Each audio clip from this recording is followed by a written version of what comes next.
ઓમ શ્રી કૃષ્ણ પરમાત્મને નમઃ. શ્રીમદ્ ભાગવત કથા દૃષ્ટાંત અને રહસ્ય. કનૈયો રડવા લાગ્યો. બાળક રડવા લાગ્યો ત્યારે માનું હૃદય પીગળ્યું. માએ કામ મૂકીને કનૈયાને ગોદમાં લીધો. કનૈયાને ધવડાવવા લાગ્યા. દૂધની ધારા છૂટી છે. વિચાર કરીએ, આ રુધિર માંસના શરીરમાંથી દૂધ કેમ નીકળતું હશે? જે દૂધમાં ખાંડ નાખવાની પણ જરૂર નથી રહેતી, જે દૂધને ગરમ કરવાની પણ જરૂર નથી રહેતી, માના હૃદયનો પ્રેમ જ દૂધરૂપે બહાર આવે છે. માનું હૃદય પ્રેમથી ઉભરાય છે ત્યારે પ્રેમ જ દૂધરૂપે બહાર આવતું હોય છે. યશોદાદી પરમાત્માને હૃદયનો પ્રેમ રસ આપે છે. હૃદયનો પ્રેમ રસ એટલે પરમાત્મા. શું બાળકને ધવડાવવાની કથા સુખદેવજી કહેતા હશે? શ્રીધર સ્વામીએ કહ્યું છે કે આ કથા કેવળ મા બાળકને ધવડાવે છે તેની નથી હો. આ બ્રહ્મ સંબંધની કથા છે. યશોદા એ જીવ છે ને કૃષ્ણ એ પરમાત્મા છે. આ જીવ ઈશ્વરના મિલનની કથા છે. મા દીકરાને ધવડાવે છે ત્યારે બંને એક બને છે. મા અને પુત્રનું મિલન કેવું છે તે બીજો કોઈ કેમ જાણી શકે? યશોદા બાળકને ધવડાવતા નથી, તેને બ્રહ્મ સંબંધ આપે છે. આ અદ્વૈતની કથા છે. યશોદા બાલકૃષ્ણને ગોદમાં લઈ પરમાત્મા સાથે એક થયા છે. જીવ અને બ્રહ્મનું મિલન અહીં થઈ રહ્યું છે. જીવ અને બ્રહ્મનું મિલન થાય ને ત્યારે સંસારને મનમાં આવવા ન દેવું. યશોદા લાલાને ધવડાવતા હતા ત્યારે તેનું મન ચૂલા ઉપરના દૂધ ઉપર જાય છે. ચૂલા ઉપર થોડું દૂધ રાખ્યું છે, તેને ઉભરો આવ્યો છે. ઈશ્વર મિલનનો પ્રસંગ આવે ત્યારે વિષયોને મનમાં આવવા નહીં દઈએ. યશોદાનો બ્રહ્મ સંબંધ થયો છે. અલૌકિક આનંદ આવવાનો હતો, પણ જ્યારે બ્રહ્મ સંબંધ થાય ત્યારે દૂધને ઉભરો આવે છે. બ્રહ્મ સંબંધ થયા પછી દૂધને ઉભરો આવે તો બ્રહ્મ સંબંધનો ભંગ થાય છે. સ્તનપાન કરતાં કરતાં આજે કનૈયાને એવી ઈચ્છા થઈ કે ચાલ પરીક્ષા કરું કે માતાને હું વાલો છું કે આ સંસાર વાલો છે. માને સાંસારિક કાર્યમાં વિશેષ પ્રેમ છે કે મારામાં?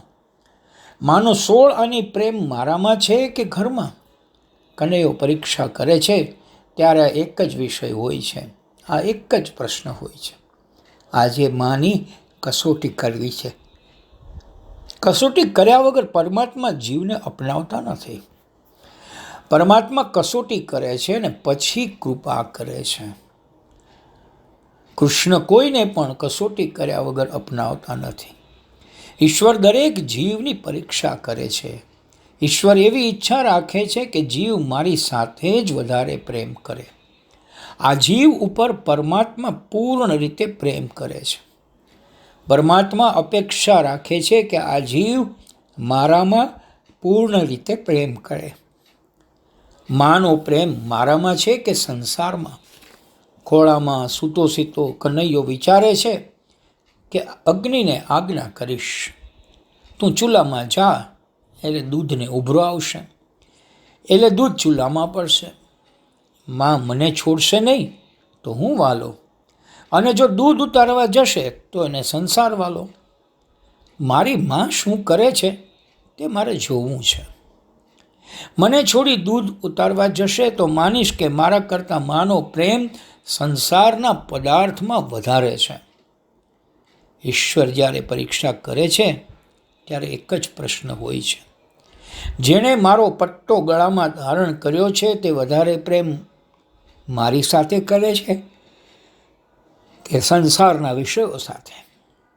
ઘણા ઈચ્છે છે કે વ્યવહાર બરાબર થાય તે પછી ભક્તિ કરું, પણ સંસારનો વ્યવહાર બરાબર કોઈને થયો નથી અને કોઈને થવાનો પણ નથી. મહાપુરુષો આજ્ઞા કરી ગયા છે, સર્વ રીતે જગતમાં કોઈ સુખી થતો નથી, અને થઈ જાય તો એના શાનભાન ભૂલી જાય છે.